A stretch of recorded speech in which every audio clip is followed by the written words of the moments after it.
Buong akala ni Lexus, sapat na ang 4 na taong pinagsamahan nila ni Rain para siyang piliin nito.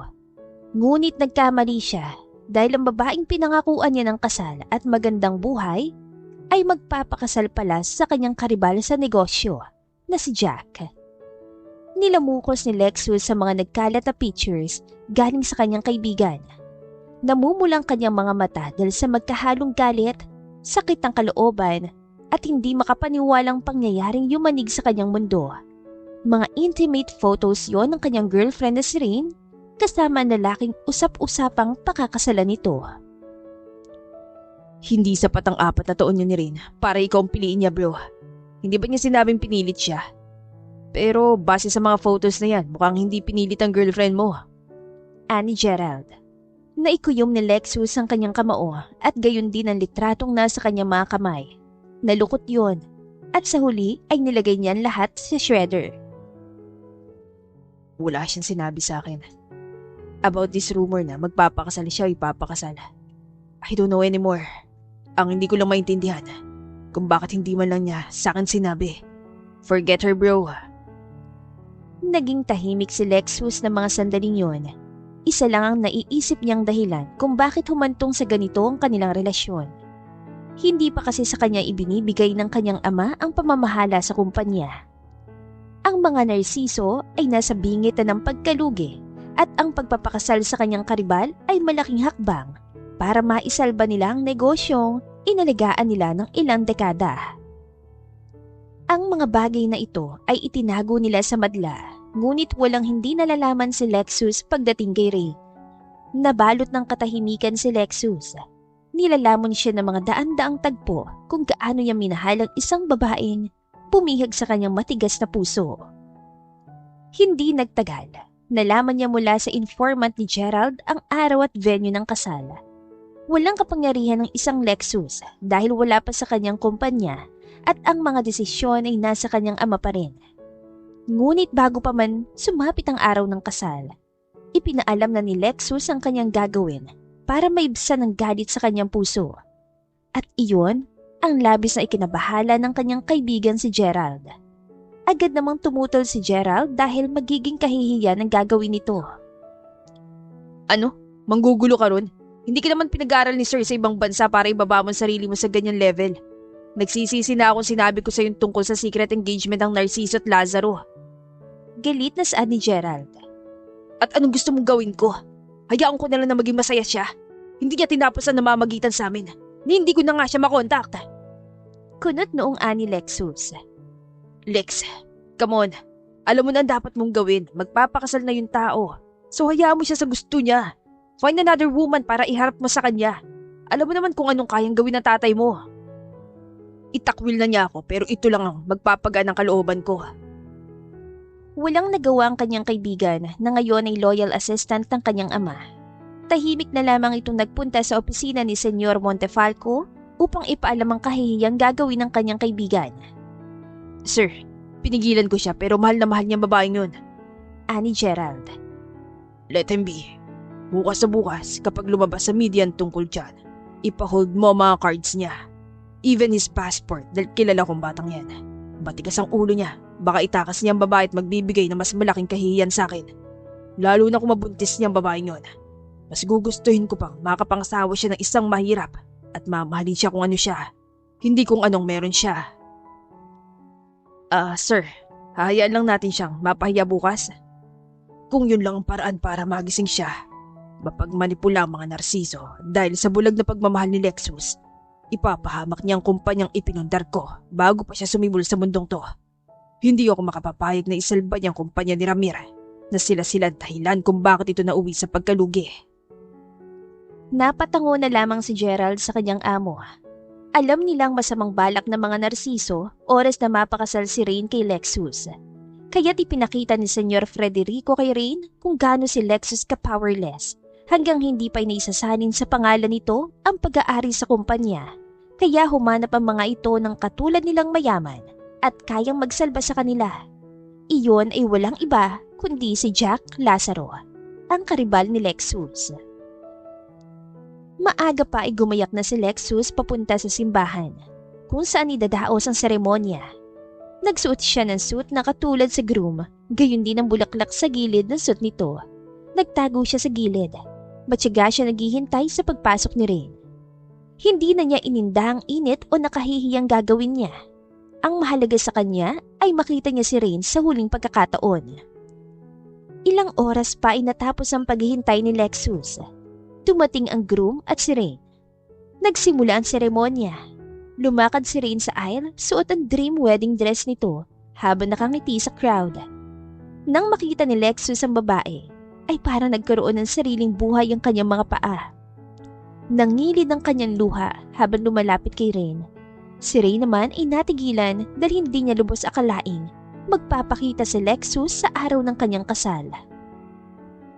Lexus, Anya. Rain, my love. Ang ganda-ganda mo sa suot mo. Come with me. Alam kong hindi mo siya mahal, hindi mo siya gusto. Napilitan ka lang, hindi ba? Bulong ni Lexis. Umugong ang bulong-bulungan tungkol kay Lexus.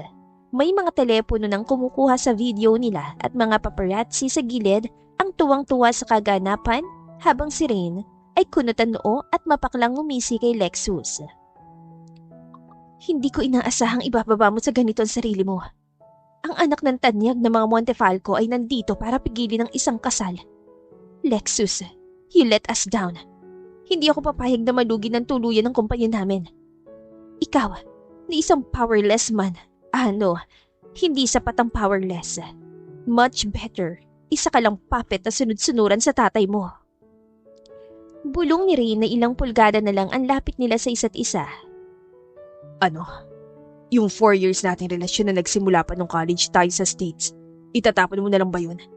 Pakiusapan ko si Dad. Isasalba natin ang kumpanya nyo. Mahal na mahal kita. Tabi, Lexus. Umalis ka na dahil si Jack ang savior ko at gagawa ng part na hindi mo magawa. I guess your love isn't enough. I need power, money, and someone who can treat me as a queen. Let's be honest, hindi ikaw yun, Lexus. Matapos marinig ni Lexus ang mga salitang yon, ay nawala na siya ng gana. Umagos ang luha niya at mabilis niya itong pinunasan. Pinid ang kanyang labi at napatango siya kay Rain habang binibigyan ito ng daan para ipagpatuloy ang paglalakad nito papunta sa altar. Tumalikod na si Lexus at casual na naglakad palabas ang simbahan. Sa loob ng kanyang kotse ay hindi na niya napigilan ang sarili niyang umiyak ang lahat. Ilang beses na rin niyang naihampas ang kanyang kamay sa manibela. Ilang oras siyang nasa loob ng umiiyak. Maya-maya ay nagring ang telepono niya. Si Gerald. Lex, nasan ka? Pupuntahan kita. Anito. Narinig ni Gerald ang pagtawa ni Lexus sa kabilang linya. Is happy. Alam ko naman noon pa ayaw na niya kay Rain. Parehas ko silang mahal pero nadudurog ang puso ko ngayon. Sabihin mo sa kanya na magpapakalayo-layo na ako. Possibly, hindi na ako babalik pa. Kaya pahabain niyang buhay niya dahil wala akong balak na makuha ang kumpanya. Rain is gone. Because I'm powerless and useless puppet. Hindi pa naman huli. Hindi na nagawa pang matapos si Gerald ang sasabihin dahil pinatayan na siya ng telepono. Inoff na rin ni Lexus ang kanyang telepono at hinagi sa backseat. Pinaandar niya ang kanyang kotse at basta na lang nag-drive. Wala siyang lugar na nasa isip. Basta na lang niya pinatakbo ng mabilis ang kanyang kotse. Ilang oras siya nagmaneho at matapos ay huminto sa isang convenience store. Bumili at uminom ng alak. Binili niya yon kahit triple pang presyo. Muli ulit sumakay sa kanyang kotse at nagmaneho. Iyon ang ginawa niya sa nakalipas sa 10 oras mula sa Maynila. Uminom, nagsigarilyo at nagmaneho ulit. Wala nang kwenta ang buhay ko. Next na pagkikita natin rin, wala na ako. Still powerless pa rin pero at peace na sa loob ng gold coffin ko. Tama ka naman, dahil totoo namang wala akong silbi. Buti pa si Jack. Anya habang tumatawa. Nang magdaan siya sa mahabang tulay, napansin niya ang malawak na karagatan. Binuksan niya ang pintana at nilanghap ang sariwang hangin. Huminto siya sa isang family beach. Pagewang-gewang siyang pumasok doon. Agad naman siyang sinalubong ng isang matanda, si Roy. Si Roy ang may-ari ng family beach na pinasukan ni Lexus. Ipapasara ko lugar na to. Itong pera ko. Sa'yo na lahat to. Gusto ko ng pagkain at alak. Mayabang na ani Lexus. Kinuha ni Roy ang lilibuhing pera ni Lexus, ngunit tumutol si Roy dahil kulang raw ito.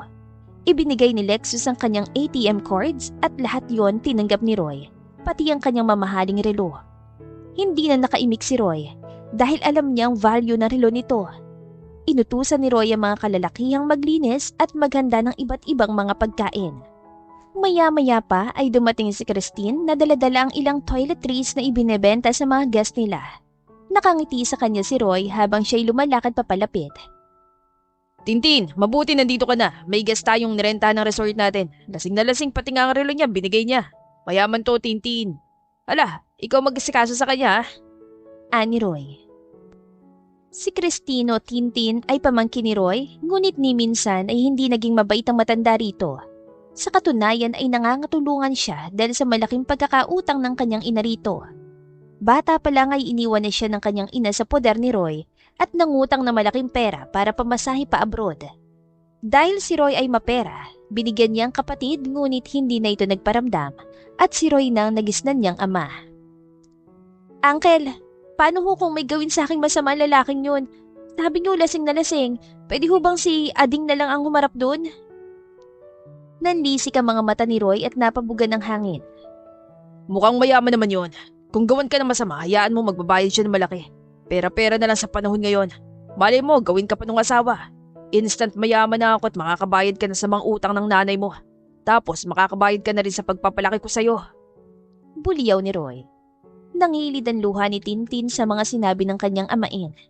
Ginagalang niya ito at kahit minsan ay hindi sinasagot.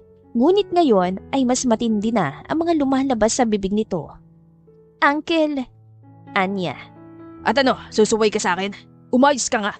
Tignan mo ang bago kong Rolex. Bigay niya to. Mayaman na lalaking yun. Nandudumilat ang mata at pangising-ising pinagkakandalandakan ang mamahaling relo kay Tintin. Hindi na nakaimik pa si Tintin. Tumulong siya sa pagluluto at paghahanda ng pagkain sa sinasabing guest nila. Dinala ang lahat ng pagkain sa isang hugis at sulok na cottage. Iba't ibang putahe ang nilagay doon, tulad ng lechong kawali, sisig na tainga ng baboy at tokwa, at mga espesyal na pagkain ng mga taga-norte. Ibig-ibig na matawa ni Tintin na makita ang lalaki. Nakasuot kasi ito ng suit at may bulaklak pa sa polo nito. Para itong galing sa isang kasal. Ngunit gulo-gulo na ang buhok nito. Napansin naman si Tintin ni Bruno na tinatawag niyang Ading. Siniko ni Bruno si Tintin at hinila palayo. Manang, bakit mo naman tinatawanan yung guest natin? Baka makita ka't magsumbong. Mapapagalitan ka na naman ni Papa Lakay. Paano naman kasi? Yung guest natin mukhang galing pa sa marangyang kasalan pero magulo ang buhok niya at amoy siyang alak. Napailing na lang si Bruno. Basta, huwag kang magpahalata, baka basusin ka niyan. Mukhang galit sa mundo Ani Bruno. Oo Nading, halika na baka may kailangan pa si Sir. Simula nang dumating si Lexus sa lugar ay wala siyang ginawa kundi ang uminom at manigarilyo. Naghubad na rin ito ng kanyang suot na suit na ibinato niya pa kay Tintin. Sir? Oh, anong tinitingin-tingin mo dyan? Nasaan ang mga lalaki? Ano ka ba rito? Babaeng bayaran? Preskong tanong ni Lexus. Tinaasan siya ng kilay ng lalaki dahil matiim ang mga titig nito sa kanya.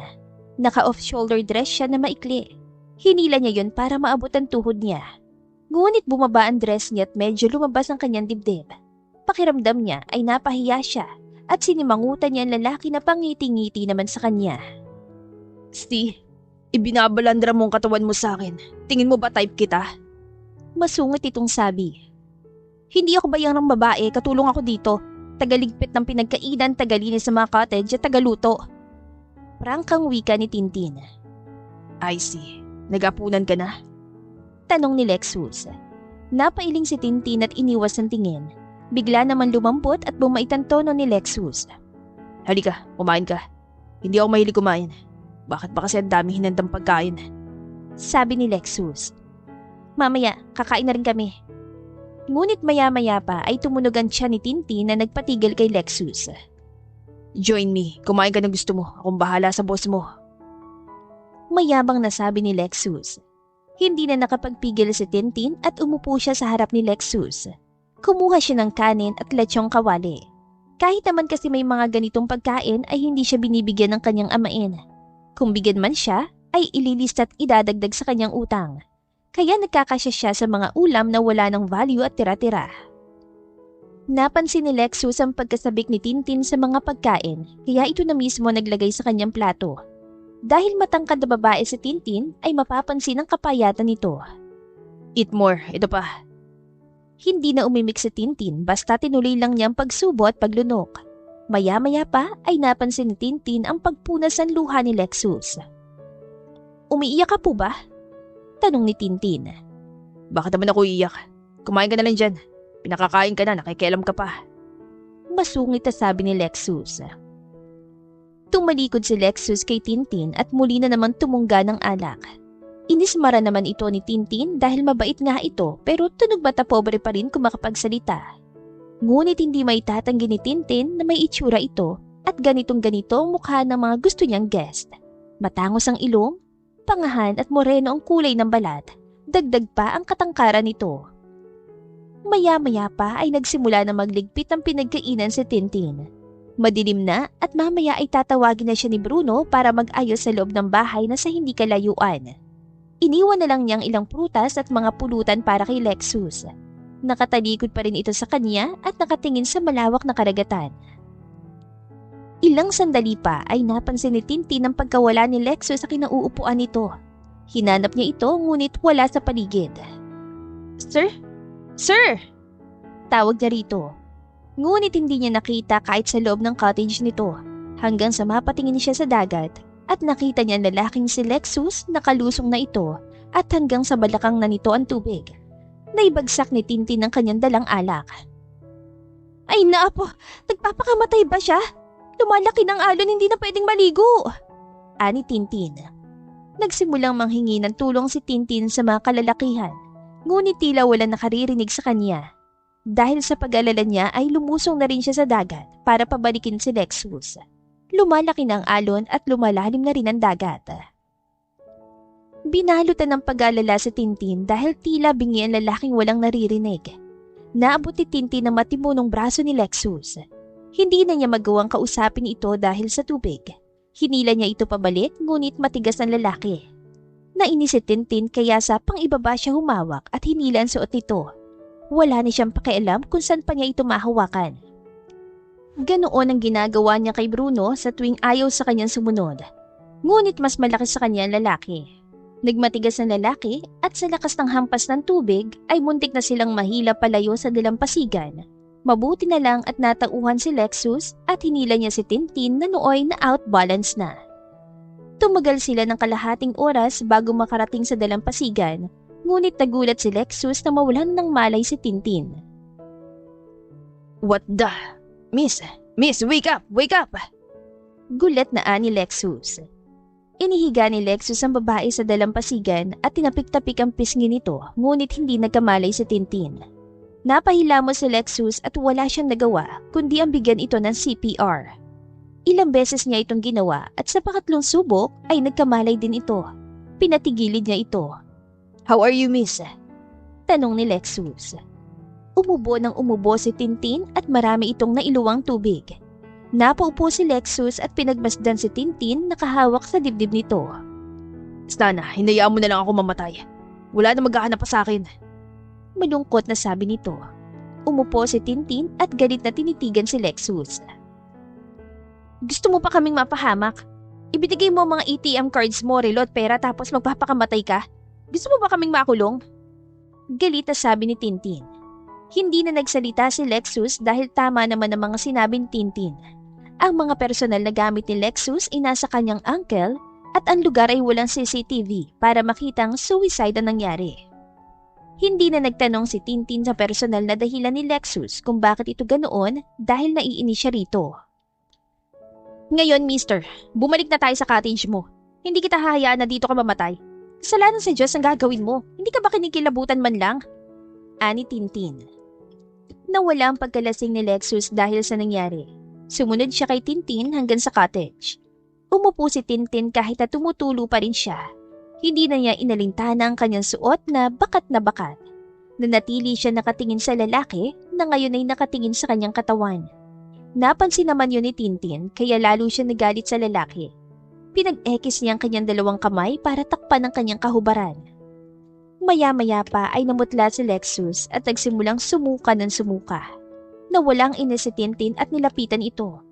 Hinagot ni Tintin ang likod ni Lexus at nagsimula siyang makaramdam ng awa dito. Inom pa, sir. Mukhang hindi naman yata kayo sanay na uminom. Ani Tintin.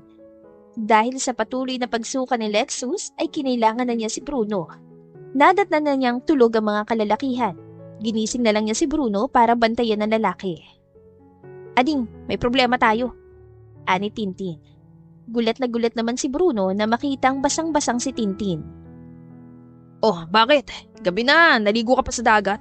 Baka naman may ginawa sa'yo masama yung guest. Bungad ni Bruno. Hindi, halika. Pahingi ako ng malinis na tuwali at damit ni Uncle Roy. Mamaya na ako magpapaliwanag. Pakiusap ni Tintin kay Bruno. Hindi na nagtanong si Bruno kay Tintin. Tulad ng dati, sumusunod lamang ito sa kanyang ate.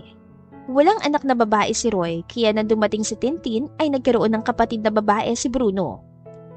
Inabutan nila nakaupo at nanlulupaypay si Lexus dahil sa pagsusuka. Nagpainit ang tubig si Tintin at dinala naman ni Bruno si Lexus sa loob ng cottage nito. Pinalitan nito ng damit at maya-maya pa ay dumating si Tintin may dalang noodles. Ano ba yan? Bakit ganyan ang amoy niyan? Reklamo ni Lexus sa dalawa. Ang arte naman pala nitong mokong na to. Ani Bruno. Ano sabi mo?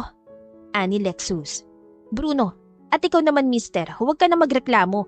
Alam mo, sumunod ka na lang. Inumin mo na lang to. At saka pwede ba? Bukas umalis ka na, baka kung ano pang magawa mo tapos idadamay mo pa kami. Oo, aalis na ako bukas. Sagot ni Lexus. Lumabas na si Bruno sa cottage matapos makainom ni Lexus ng mainit at sabaw ng noodles. Kasunod naman si Tintin, ngunit natigilan si Bruno nang marinig ang pagbahing nito. Tiyo! Ikaw naman ang magkakasakit niyan, Manang. Mabuti pa, magpalit ka muna ng damit at uminom na agad ng gamot. Kasi naman, problemado yata ang lalaking yun. Nakita ko ba naman lumulusong sa dagat? Mabuti na lang nahila ko siya. Pero muntik na ako malunod. Salaysay ni Tintin. Dapat kung magpapakamatay siya, hinayaan mo na lang kaysa ikaw naman ang mawala sa amin. Kahit gano'n naman si Papa Lakay, mahal ka rin nun. Umismid si Tintin at piniga-piga ang ilong. Mahal. Ang sabihin mo kapag namatay ako malulugi siya at hindi ko mababayaran ng utang ni inay plus yung pagpapalaki pa niya sa akin. Nang gabing yon, sinipon at nilagnat si Tintin. Ngunit kinabukasan ay kailangan na niyang maging maayos dahil sa trabaho niya sa resort. Sinikap niyang makapasok at maagang gumising, ngunit dahil sa sama ng pakiramdam niya, ay bumalik siya sa pagtulog. Nagising na lamang siya sa sigawan sa labas. Narinig niyang nagtaas ng boses ang amain niya kaya lumabas siya. Siyang sumasalag sa mga reklamo ng mga kalalakihang nagtatrabaho kay Roy. Mas mabait kasi siyang kausap kaysa dito. Lumayas ka na rito, kulang ang binayad mo. Ang dami mong inubos na alak at yung pamangkin ko pinuyat mo. Panagutan mo yan o magbigay ka na lang ng pera. Magpapaareglo naman ako eh. Ani kanyang amain. Panagutan? Kulang. Halos 20k ang binigay ko sa'yo kagabi ah. Yung Rolex ko worth 100k yan. Depensa ni Lexus. Yung 20k na sinasabi mo hindi sapat. Pinasara mo ang buong resort ko. Yung mga pagkain at yung serbisyo ng pamangkin ko. Yung Rolex mo bigay mo lang yan sa akin. Ani Roy. Napabuga ng hangin si Tintin habang pinagmamasdan ng dalawa. Mas mataas si Lexus kaysa sa kanyang amain kaya walang nagawa si Tintin kundi pumagitna sa kanila. Uncle! At ikaw naman, hindi ka ba nahiya? Hindi mo na ginalang ang amain ko. Tinanggap ka namin dito. Ani Tintin. Tinanggap? Natural, guest ako at nagbayad ako. Ani to. Nagulat si Tintin sa itsura ng lalaki. Mas maayos ng itsura nito ngayon pero nakasuot pa rin ito ng shirt ni Roy ngunit halatado pa rin ang kagwapuhan at hindi bagay ang mga ganoong kasuotan dito. Basta, bayaran mo ang kulang na 20k para matapos na. Ani Roy. Asan yung card ko? Ilabas mo ang ATM cards ko plus sa kotse ko may cheque booklet ako. Mayabang nasabi ni Lexus. Nagtagpo ang mga mata ni Tintin at Lexus ngunit dahil sa pagkahiya ay iniwas na lamang ni Tintin na mapanuring mga titig dito. Hindi niya maiaalis na nagkaroon na siya ng simpatsya dito simula nang sagipin siya nito sa kamatayan na muntik na rin niyang ikalunod. O sige. Inilabas ni Roy ang mga ATM cards ni Lexus at ibinigay ito. At pinuntahan nila ang kotse na nakaparada sa labas ng resort. Mamahalin ito kaya nagliliwanag ang mga mata ni Roy. Ngunit kumunutan noon ni Lexus dahil hindi niya maaalala kung nasan ang susi niya. Hinanap ni Lexus ang kanyang black pants. Naroon yun sa cottage nakasabit. Iyon na lang ang huling pag-asa ni Lexus para makaalis sa lugar na yon. Hindi kaya nawala sa dagat kagabi? May nakapa akong nakaulbok sa bulsa mo eh. Ani Tintin. Naalala niya kasi ang tagpo kung saan hinablot niya ang pang-ibabang saplot ng lalaki. May nakapa siyang nakaulbok at ang alam niya ay ang susi yon. Ngunit napalunok si Lexus habang pinakikinggan niya si Tintin. Hindi susi ang nakapa mo kagabi. Yung ano ko, alam mo na. Pero posible na nawala ang susi ko sa dagat. Namulat na tukop ni Tintin ang kanyang bibig. Hindi niya akalaing alaga ni Lexus ang nahablot niya kagabi at hindi ang susi. Anyway, may mga ATM machines naman dito. Kaya kapag nakapag-withdraw ko, mababayaran kong uncle mo at makakauwi na ako. Ani Lexus. Bago pa sila makalabas ng cottage, ay napansin ni Lexus ang pamumutla ni Tintin at pag-ubo nito. Sandali, may sakit ka ba? Ani Lexus. Wala, alika na matapos na yan. Nagmamadaling lumabas ng cottage si Tintin dahil sa ipinagtapat ni Lexus. Never pa siya nagkaroon ng pagkakataong makasama ang isang lalaki at mahawakan ng ano nito. Isinama ni Uncle Roy si Lexus sa bayan. Ngunit hindi na siya nakapag-withdraw gamit ang kanyang ATM cards. Mukhang naka-freeze ang kanyang cards kaya hindi na niya ito ipinilit. Kaya nagalit at nainis ang matandang si Roy kay Lexus. Dumating silang nakasimangot si Roy at si Lexus naman ay mayabang pa rin sa tindig nito. Anong ipambabayad mo sa akin ngayon? Ano na lang, yung kotse mo. Ipapabukas ko at ipaparekta na lang yon. Ani Roy. Hindi, wag na. Mukhang pinabayaan na ako ng pamilya ko. Ibabalik ko sa kanya yan ang buo. Ani Lexus. Ano? Naloloko ka na ba? Paano ka naman makakabayad sa akin? Ani to. Isanla mo muna yung Rolex tapos babalikan kita. Ani Lexus. Nasisiraan ka na ba? Ani Roy. Kumunatan noon ni Roy, gayon din ang kay Lexus. Hindi kaya naibenta mo ng relo ko o pinatalo sa sugal? Ani Lexus. Anong pinatalo? Maraming problema ang resort, hindi basta-basta magpapatakbo ng ganitong negosyo. Matumal lang guest na nagpupunta dito. Kaya nga nang dumating ka, akala ko magiging maayos na. Palyado ka pala. Ani Roy. Let me work here. I mean, hayaan mo akong magtrabaho dito. Ani Lexus. At ano namang alam mo sa pagpapatakbo ng ganitong negosyo? At saka ano bang alam mo? Galit na Ani Roy. Nag-aral ako sa ibang bansa, matutulungan kita. Ani to. Pagyak na tumawa si Roy sa sinabi ni Lexus. Halip na sang ayunan nito ay hinila niyang matangkad na lalaki sa resort. Magtrabaho ka katulad nila dito, at saka panugutan mong pamangkin ko. Ani Roy kay Lexus. Muli na namang nagkatinginan sina Lexus at pailing-iling na lumapit si Tintin. Uncle, nagkakamali kayo, walang nangyari sa amin. May nakakita sa inyo, dyan pa kayo sa dalampasigan. Sabi ni Roy. Pakiramdam ni Tintin ay napahiya siya sa nangyari. Napaubo siya at malamlam na tumingin kay Lexus. Nangilid ang luha ni Tintin habang pinagtitinginan siya ng mga naroon. Mali ang inaakala niyo. Hindi pa nakakatapos magsalita si Tintin nang humakbang papalapit si Lexus papunta sa kanya. Okay, can you stop humiliating her? Huwag na niyong ipahiya, pananagutan ko siya. Ani Lexus. Tignan mo, Christine, mabuti pa tong si... Ano nga pangalan mo? Tanong ni Roy. Lexus Montefalco. Oh, Lexus, tignan mo nga tong si Lexus, inaako nangyari. Alam mo naman ang tradisyon at paniniwala natin. Kaya sa susunod na buwan magpapakasal na kayo ha. Ani Roy at umalis na ito na patawa-tawa. Pinigilan ni Lexus magsalita si Tintin dahil baka hindi siya makapagpigil sa mga salitang lumalabas sa bibig ni Roy. Wala roon si Bruno kaya wala nagtatanggol sa kanya kay Tintin. Nang araw ding yon, ibinigay ni Roy ang isang kwarto kay Lexus at Tintin. Iyon ang quarters na dating pagmamay-ari ng ina ni Tintin. Nangingilid ang luha ni Tintin dahil ni minsan ay ayaw siyang papasukin doon. Inilibot ni Tintin ang kanyang mata sa kabuuan ng kwarto. Natigilan si Tintin nang biglang hawakan ni Lexus ang kanyang noo. Mabilis niyang tinanggal ang kamay ni Lexus. Bakit mo ko hinahawakan?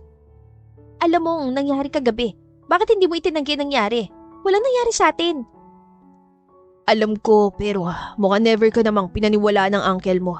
Kung may nakakita sa atin at binibigyan kita ng CPR, malamang akalain na nilang may ginagawa tayo.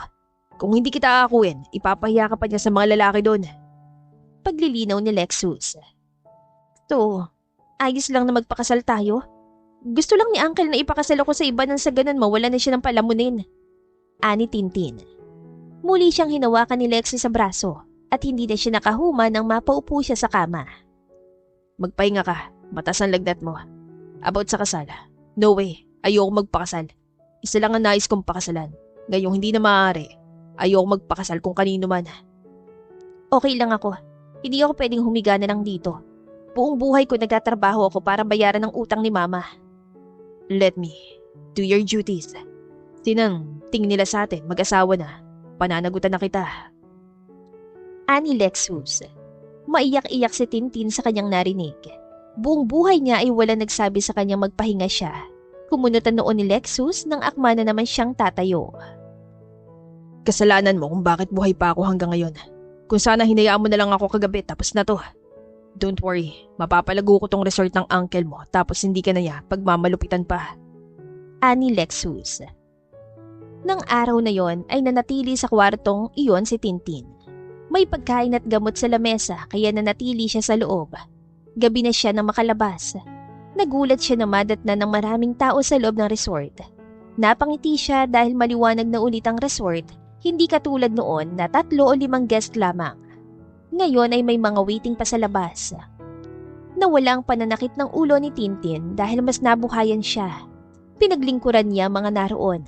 Maya-maya pa ay nabangga niya ang lalaking nakahawayan polo. Dahil sa tangka dito ay napayuko na lang si Tintin. Sorry sir. Ani Tintin. Sinabi ko ba magtrabaho ka na? Ani to na ikinaangat ang tingin ni Tintin. Lexus? Ano nangyari? Bakit ang daming guest? Paano? Pagkamangha ni Tintin. Hindi na nagawa pang sagutin ni Lexus sa mga tanong ni Tintin dahil mabilis itong kinuha ang kamay ng dalaga at hinila sa gilid. Sabi ko naman sa'yo, palalaguin ko ang resort na to. Saan ka kumuha ng puhunan? Hindi namin kayang mag-accommodate ang ganitong karami. Sa ngayon, hinayaan ako ni Roy na i-manage ang resort sa loob ng 1 linggo at gagawin ko sikat na resort ng lugar na to. Paano? Konting pakulo tulad ng live band, some musicians na kaya nating i-hire. Tapos maayos na ambience tulad ng mga lights. May bar na rin so hindi mo na kailangan mag-serve ng alak sa kanila. They can go to the bar as for beer and cocktails. Anito.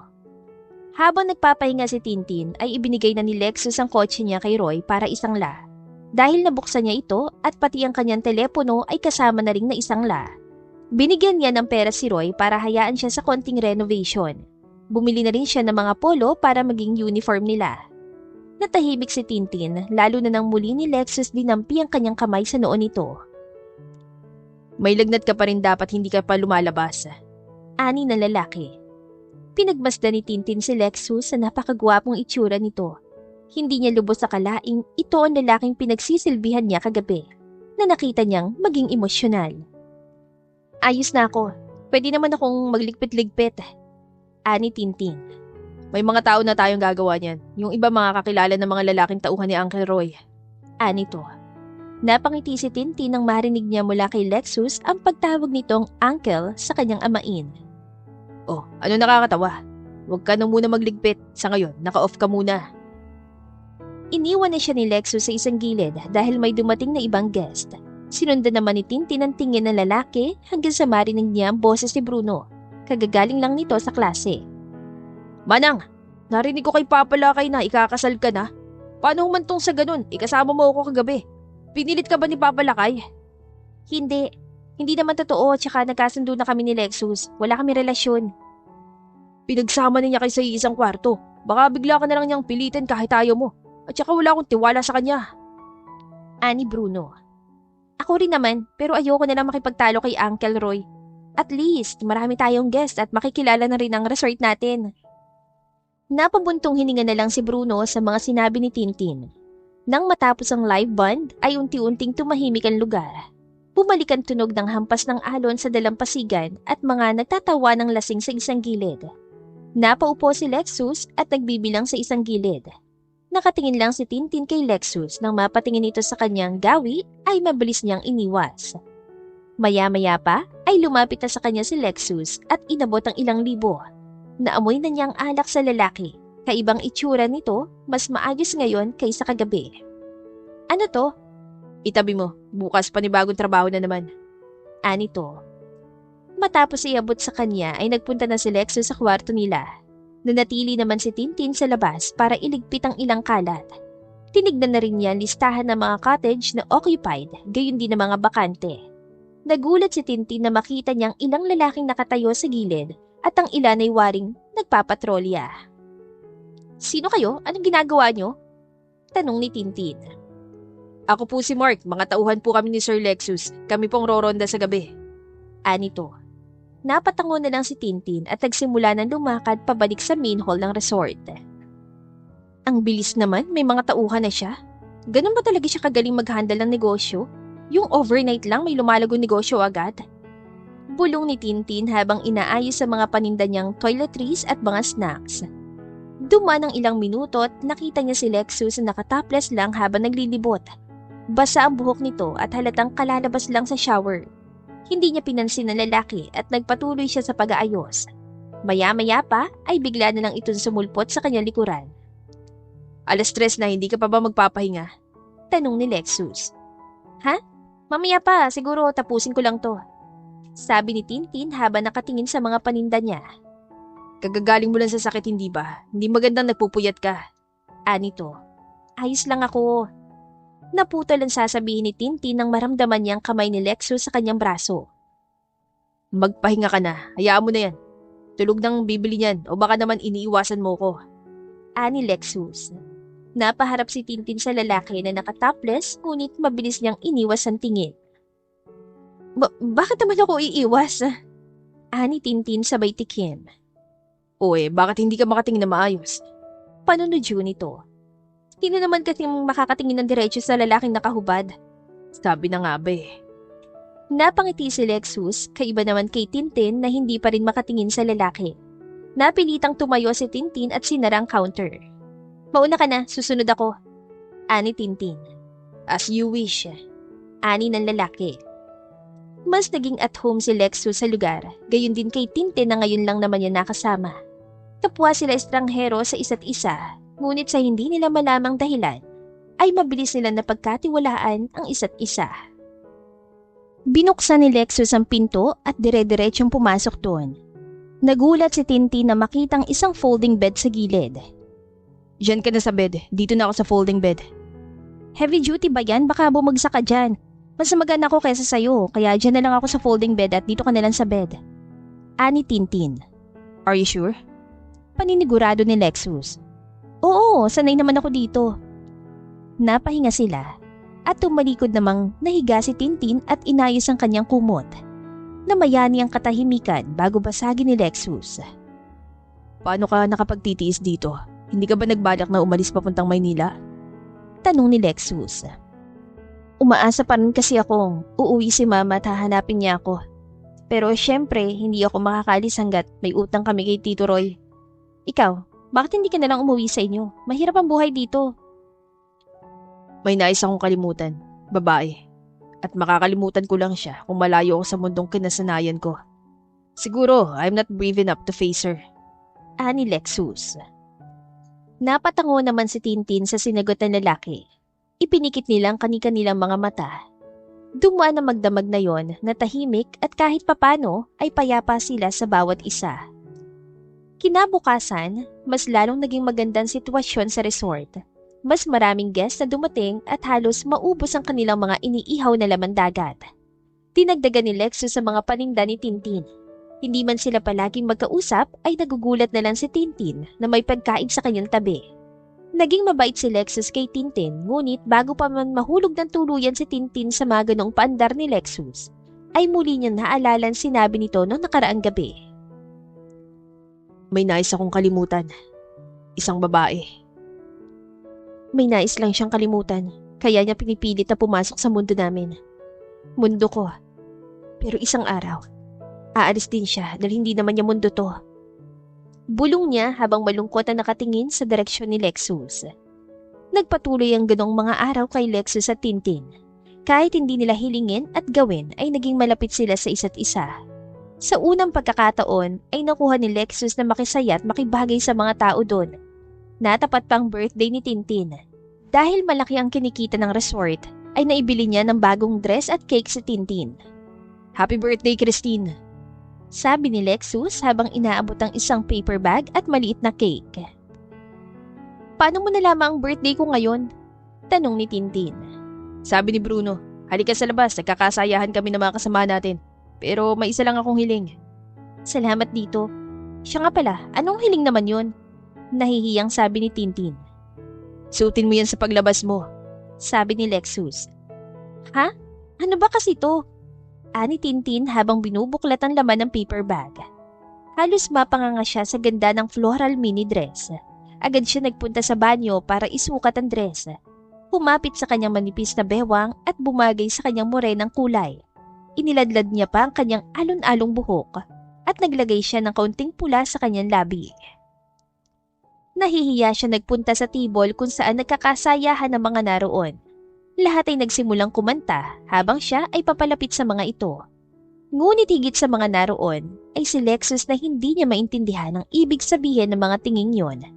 Tingin na kahit siya ay naaakit at napapaawang ang bibig. Sabi na nga ba, babagay ang dress sa'yo. Anito. Hindi niya napigilang umikot-ikot na parang isang prinsesang giliw na giliw sa suot na damit. Salamat. Bulong ni Tintin. Uminom at kumanta sila. Dahil sa dami ng nainom nilang alak ay hindi na napansin ni Tintin ang paglapit sa kanya ni Lexus. Parehas silang sumabay sa tawanan at asaran. Tanging si Bruno lang ang hindi makasabay sa kanila at nakatingin kay Tintin. Lalong lumalim ang gabi at nalasing ng todo si Lexus. Si Tintin naman ay hindi naman gaanong uminom dahil kailangan niya pa ring ligpitin ng kalat para kinabukasan ay hindi nakakahiya sa mga guest na papasok sa umaga. Magpahinga ka na, ani Tintin kay Lexus. Lalabas pa sana si Tintin ngunit mabilis siyang nahila ni Lexus papasok sa loob. Napaupo siya sa kandungan ng lalaki. Lexus, wala na sila para magpanggap. Alam mo naman ang kasunduan natin. Anya. Ngunit hindi siya sinagot ni Lexus. Bagkus ay kinabig siya nito para sa halik. Unti-unting lumalim yon, ngunit pinilit ni Tintin na makawala doon dahil muli na namang umeko sa kanyang tainga ang dahilan ni Lexus kung bakit ito naroon. Nagtagpo ang mga mata nila at mapaklang ngumiti si Tintin kay Lexus. Matapos ay mabilis na tumayo at lumayo sa lalaki. Lexus, mali kasi to. Hindi tayo. Alam mo na, at saka kaya ka lang naman nandito kasi nga 'di ba may gusto kang kalimutang babae. Paglilinaw ni Tintin habang nangingilid ang luha niya. Napakamot naman sa ulo si Lexus at hindi na magawang makatingin kay Tintin. Lumabas si Tintin at hindi na muli pang bumalik sa loob. Nagpunta siya sa dalampasigan at nakasalubong niya si Bruno na naka-cross arm. Kanina pa itong ganito. Bruno, may problema ka ba? Mukhang hindi ka masaya habang kasama mo kami. Wala naman si Uncle Roy para maging nega tayo. Bungad ni Tintin. Manang, totoo na ba relasyon ninyo ni Lexus na yon? Kanina tinanong niya kung birthday mo. Nililigawan ka ba niya? Hindi no. Mabait lang talaga si Lexus. At saka alam mo naman na nandito siya kasi may gusto siyang kalimutan. Hindi ko siya papatulan kasi. Takot ako maiwan. Alam mo yan. Lumayo ka na sa kanya hanggang maaga pa, Manang. Hindi naman talaga natin siya kilala. Tumango si Tintin sa mga tinura ni Bruno. Totoo naman kasi ang lahat ng yon. Ngunit bago pa man sila bumalik sa resort, ay nagpa siya si Tintin na magstay sa quarters niya dati. Muling bumalik sa dati sila Lexus at Tintin. Ngunit mas malinaw na ngayon kung ano sila sa isa't isa. Alam na nilang hindi makabubuti ang pagiging malapit nila sa isa't isa. Nang makabalik si Roy ay labis ang kanyang pagtataka sa dalawa. Ni hindi na kasi niya nakikita nag-uusap ang mga ito at ngayon ay nagbago ng pakikitungo niya kay Lexus, gayon din kay Tintin. Agad naman niyang tinanong sa kanyang anak ang nangyayari dahil kakaibang inaasal ng mga ito. Nag-away ba mag-asawang yon? Tanong niya kay Bruno. Pa, hindi naman sila mag-asawa. Wala silang relasyon. Napasubo nilang sila kaya nagsasama sila sa isang kwarto pero minsan sumilip kayo sa bintana at makikita ninyo kung anong totoo. Ani Bruno. Ganun ba? Gusto ko pa naman maging manugang ang batang yun. Pinahanga niya ako. Lumago ang kita ng resort. Ani ni Uncle Roy. Pailing-iling na iniwan ni Bruno ang kanyang ama na ngayon ay nanghihinayang sa nalamang katotohanan. Kinahapunan ay ipinatawag ni Roy si Lexus. Walang kaalam-alam si Tintin kaya't kinakabahan siya habang naghihintay sa pagbabalik ni Lexus. Ngunit inumaga na ay hindi man lang ito kumatok sa kwarto. Kinabukasan ay nakita naman niya ito at kasabay na nag-uumagahan kasama ng kanyang amain at ni Bruno. Nahiya siya lumapit kaya hindi na rin siya nagpakita nag-alala siya at hindi na rin siya umasang magpapaliwanag si Lexus sa pagkawala niya sa nakaraang gabi.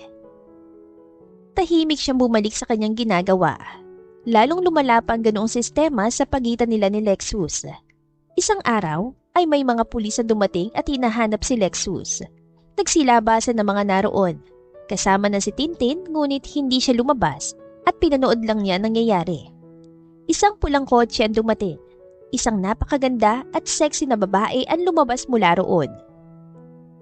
Tignan niyo oh, mayaman pala talaga si Sir Lexus. Hula ko yun ang sinabi niyang nobya. Ani ng isang tauhan. Lalong kumubli sa isang sulok si Tintin at napalunok. Napahawak siya sa kanyang dibdib na parang may kumukurot doon. Tumalikod na siya na makitang pagyakap ng babae kay Lexus.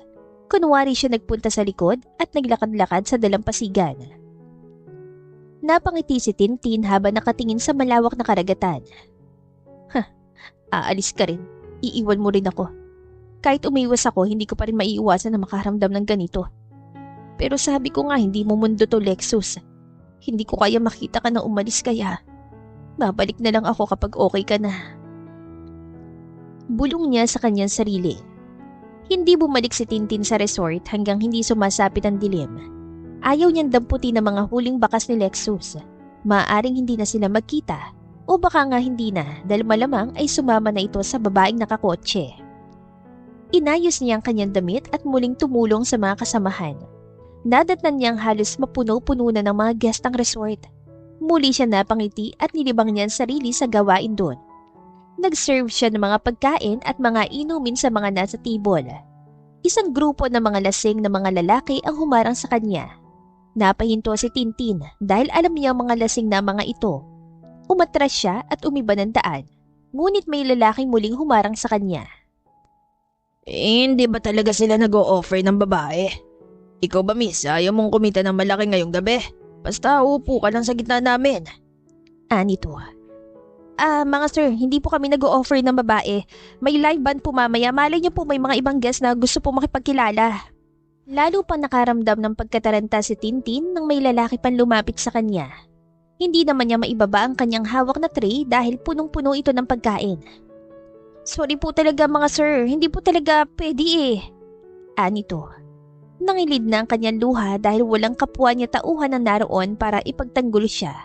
First time niyang maranasan ito at ngayong wala na si Lexus ay wala ng tiyak na magtatanggol sa kanya. Lalo pa siyang kinabahan nang akbayan na siya ng isang lalaki at simulang amuyin ang kanyang buhok. Ang bango-bango mo. Ani ng isang lalaki ngunit hindi na niya naituloy nang may malalaking kamay ang bigla na lang humatak at nakita na lang ni Tintin na bumagsak na ito sa lupa. Napanganga siya lalo na nang may isa pang lalaki ang bumagsak. Nagkaroon na ng komosyon at hindi na niya napigilan ng mapaharap. Nakita niya si Lexus. Hindi niya napigilan ng maiyak dahil sa nakikita. Hindi pa rin naman siya makapaniwala. Napaaway si Lexus at ang iba niyang tauhan. Sa huli ay dinampot ng mga pulis ang grupo na nanggulo. Nakita niya si Lexus na dumudugo ang nguso at may mga kalmot sa mukha. Kaya't iniwan niya ang kanyang ginagawa at inakay si Lexus sa kanilang kwarto. Agad siya naglabas ng bulak at alkohol.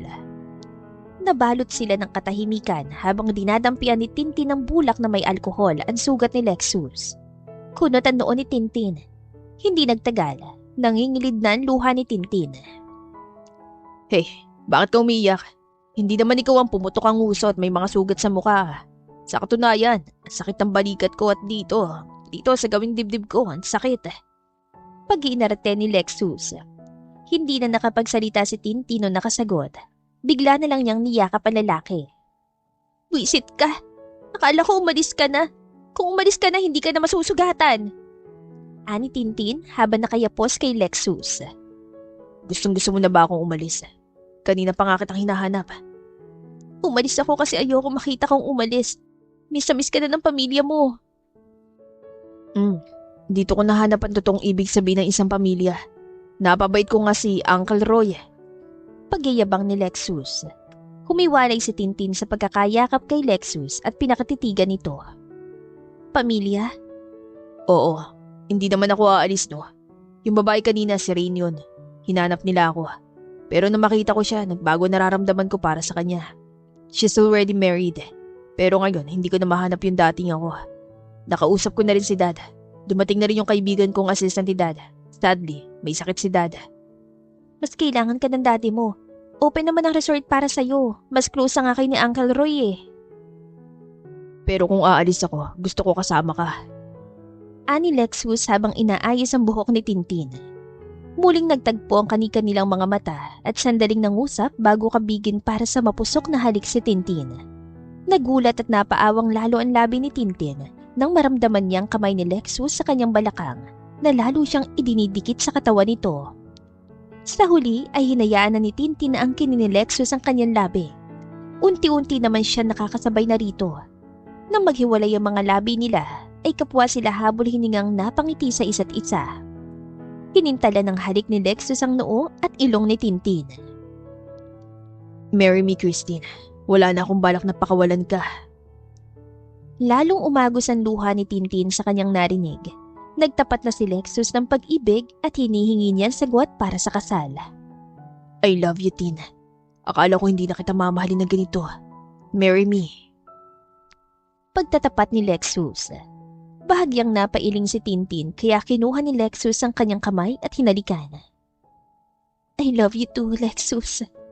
Natatakot lang ako dahil baka ako lang ang ganito pero nasasaktan ako dahil alam kong hindi ako nasa puso mo. Pamalit lang ako. Hindi.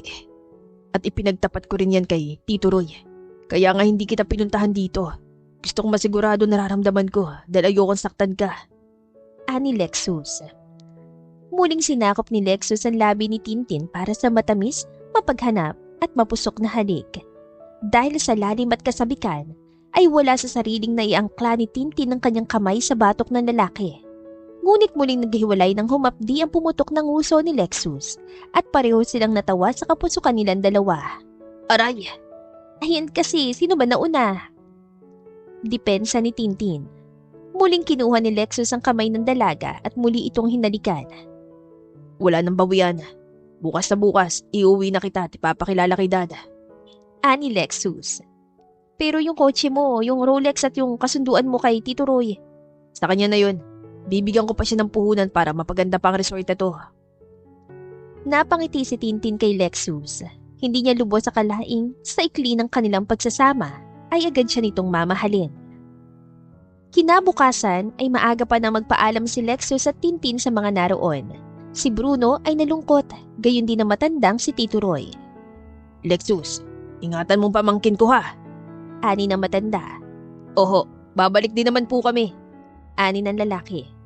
Niyakap ni Tintin si Bruno dahil ngayon lamang sila magkakahiwalay. Malalagot ka talaga sa akin, Lexus, kapag sinaktan mong manang ko. Ani to. Huwag ka mag-alala dahil mahal na mahal ko ang ate mo. Ani Lexus. Halos maiyak na rin si Tintin lalo na nang paandari ni Gerald ang sasakyan. Si Lexus naman ay hindi na siya binitawan pa. Ilang oras sila sa biyahe, ngunit hindi inalintana ni Tintin ang biyahe basta kasama niya si Lexus. Iyon ang mahalaga. Pagdating nila sa mansyon nila Lexus ay napanganga si Tintin. Napakalaki nito at maraming mga katulong.